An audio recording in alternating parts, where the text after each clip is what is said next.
Nakumbuka mmoja katika walimu alitufundisha, ikiwa yuko hai na sallallahu yahfadhahu, ikiwa amekufa na sallallahu yarhamu, sijui habari zake. Na Yaman kumepita mengi katika vita na nini, wako ndugu zetu wengi tunawajua wamefariki katika vile vita. Kila Ijumaa huyu shekhe alikuwa, kwa sababu tulikuwa karibu pamoja sana na kinialika kwake nyumbani kila Jumaa. Kuna darasa baada ya asr tuko kwake. Sikumbuki ilikuwa na nani katika ikhwan, soma pamoja tukienda tukifaidika, maana alikuwa Allah amemruzuku katika ilmu alhadith maarifa makubwa sana. Tukifika pale nyumbani akitualika chai, na yeye ukimwona mwenyewe kwa hali nzuri kabisa, cheka, furahi, ni karibuni kwangu na nini. Chai yaletwa sasa, chai iko kwenye sufuria inaletwa vile vile pale mlipokaa. Yenyewe hapo mlipokaa mmekaa chini hakuna baraza, ni mchanga ndani ya nyumba yake.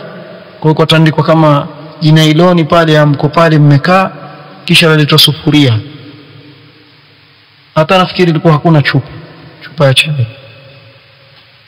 Kisha sasa hana vikombe sasa kuna hizi chupa za mineral water hizi, tutachukua tukata nusu hivi, kisha kikombe kimoja huyu. Mtiliwa chai kwenye chupa mineral water imekatwa nusu.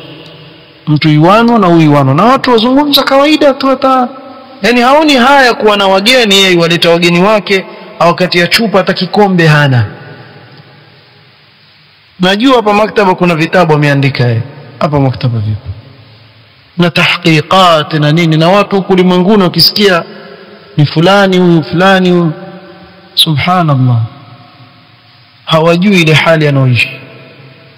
Lakini tumeona na macho watu ambao Allah amewaruzuku qanaa, wametosheka kwa kile ambacho Allah amewapa. Na si kila mtu ana qanaa,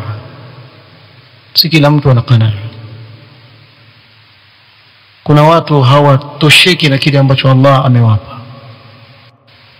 Kukinai ni katika sababu ya kufaulu. Na wahusia ndugu zangu, najihusia nafsi yangu na jambo la kukinai. Wallahi ukikinai wewe utaishi maisha ya raha sana, na utulivu wa roho wa ajabu sana. Kuna watu wapata tabu jamani, kuna watu wapata tabu. Hasa mimi nazungumzia hili suala la da'wa. Kama wewe hukinai utapata tabu kuifanya. Kama uwezi kukinai da'wa utapata tabu sana kuifanya.